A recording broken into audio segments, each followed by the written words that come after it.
Gak butuh adaptasi. Seperti itulah yang ditunjukkan oleh Veda Ega Pratama dalam saat menjajal sirkuit legendaris Le Mans di Prancis. Di mana di FP1, Veda berhasil mencatatkan 1 menit 41.791 detik. Hasil ini membuat Veda berada di urutan ke-11 dari total 26 pembalap. Karena itu, Veda otomatis lolos ke kualifikasi kedua. Setelah itu dalam latihan, catatan waktu pembalap Honda Tim Asia ini meningkat jadi 1 menit 40.779 detik. Dengan catatan waktu ini, Veda berada di urutan ke-9. Dan aksi Veda di Prancis tampaknya tak membuat Aoyama kaget, karena sebelumnya sang manajer sudah melemparkan sebuah prediksi yang membuat bulu kuduk berdiri. Veda tidak hanya datang untuk belajar, dia datang untuk menguasai Le Mans. Ini bukan sekedar balapan biasa, ini adalah pembuktian bahwa talenta Indonesia bukan hanya jago kandang. Dari aspal panas Brazil hingga sirkuit tenis di Prancis, nama besarnya tetap sama. Veda Ega Pratama sedang menuju podium dunia untuk kedua kalinya. Bagaimana ia melakukannya? Mari kita bedah perjuangannya di hari pertama yang penuh drama ini.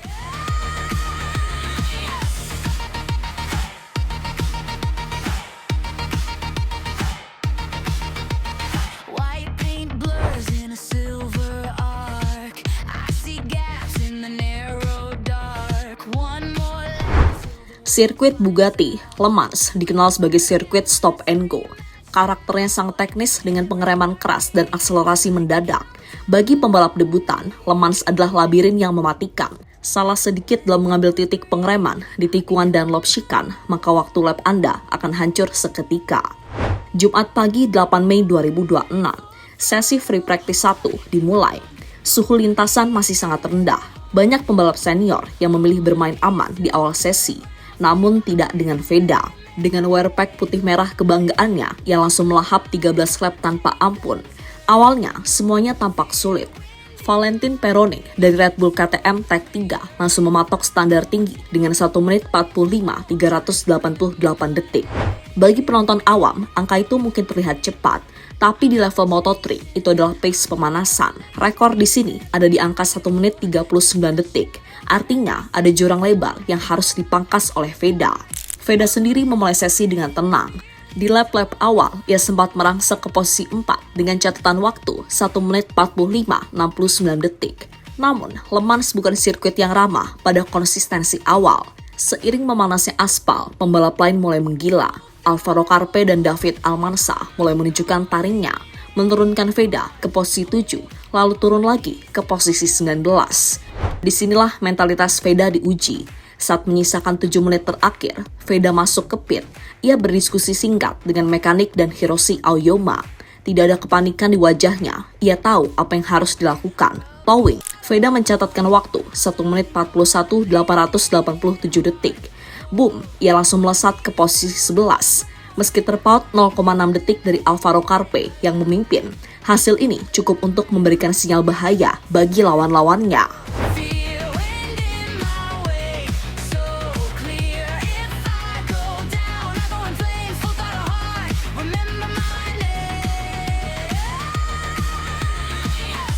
Selama istirahat siang, sesi praktis dimulai.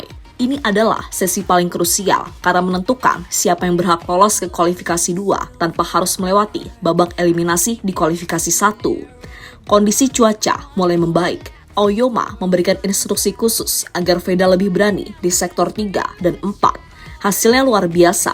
Veda tidak hanya memperbaiki catatannya, ia menghancurkannya. Dari 1 menit 41 detik di pagi hari, ia melompat ke 1 menit 40.779 detik. Catatan waktu ini menempatkannya di posisi ke-9 secara keseluruhan. Mengapa ini penting? Karena dengan berada di 10 besar, Veda mengamankan tiket emas langsung ke kualifikasi 2. Ia tidak perlu membuang energi dan resiko jatuh di kualifikasi 1. Ini adalah efisiensi tingkat tinggi yang biasanya hanya ditunjukkan oleh pembalap veteran.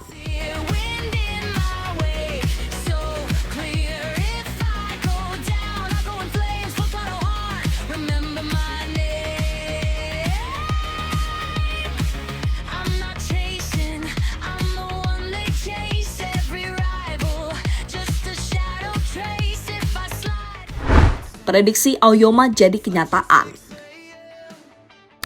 Apa yang membuat kemenangan moral ini semakin manis adalah komentar dari sang manajer, Hiroshi Aoyama.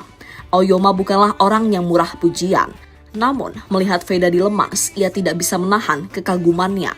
Veda berhasil mengamankan akses langsung ke kualifikasi 2. Ini hasil positif, tapi kami masih punya ruang untuk meningkat, ujar Aoyama. Ia membandingkan performa Veda di Prancis dengan performa impresifnya di Moto3 Brazil beberapa waktu lalu. Aoyama menyoroti kemampuan adaptasi Veda. Le Mans memiliki tingkat cengkraman yang berubah-ubah tergantung suhu. Veda, meski baru pertama kali balapan di sini dengan motor Moto3, mampu merasakan feeling motor dengan sangat cepat. Inilah yang disebut bakat alami yang diasah dengan disiplin baja. Veda berhasil mengamankan akses langsung ke kualifikasi 2 yang merupakan hasil positif untuk hari pertama. Tetapi kami masih memiliki area di mana kami dapat meningkatkan performa. Dan sesuai prediksinya, Veda nggak kesulitan untuk beradaptasi dengan sirkuit Le Mans. Bahkan Veda tampak sangat menikmati karena sirkuit ini dikenal dengan banyak tikungan, menjadi salah satu sirkuit favorit bagi rider seperti Veda.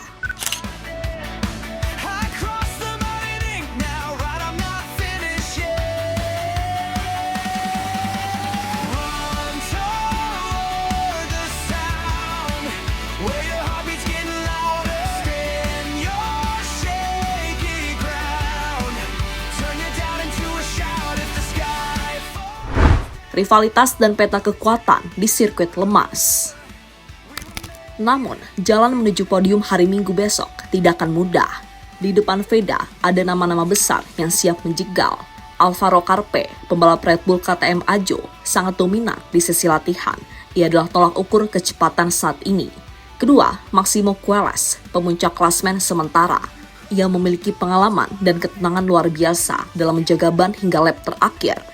Ketiga, David Almanza, pemenang seri pembuka yang punya gaya balap agresif. Veda berada di tengah-tengah singa-singa muda ini. Namun ada satu hal yang dimiliki Veda dan tidak dimiliki yang lain.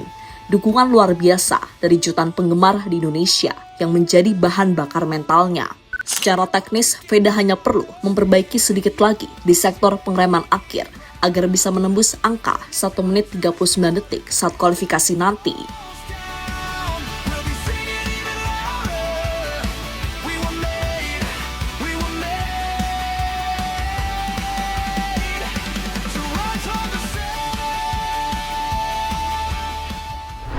Optimisme Veda raih podium kedua musim ini. Mengapa kita harus optimis Veda bisa naik podium lagi? Pertama, konsistensi. Veda menunjukkan bahwa kecepatannya bukan karena keberuntungan satu lap, tapi hasil dari progres yang stabil dari FP1 ke praktis. Kedua, posisi start. Dengan lolos ke kualifikasi 2, Veda kemungkinan besar akan memulai balapan dari 2 atau 3 baris terdepan. Di Le Mans, posisi start sangat krusial karena sirkuit yang sempit membuat aksi menyalip menjadi sangat berisiko.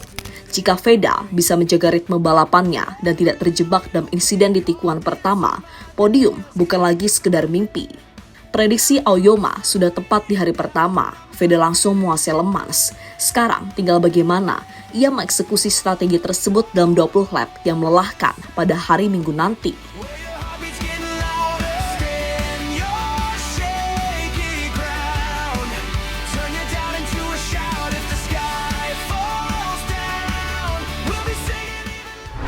Pada akhirnya, perjalanan masih panjang.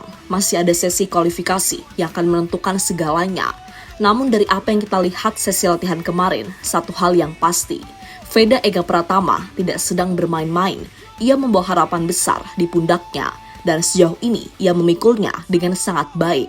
Mari kita terus berikan dukungan. Apakah bendera merah putih akan kembali berkibar di podium tertinggi Le Mans? Apakah Veda akan membuktikan bahwa dirinya adalah calon juara dunia masa depan? Satu hal yang pasti, jangan berkedip. Karena saat Veda Ega Pratama sudah menemukan kenyamanan dengan motornya, ia bukan lagi pembalap. Ia adalah peluru yang siap melesat menuju kemenangan. Sampai jumpa di garis finish Veda. Indonesia bersamamu.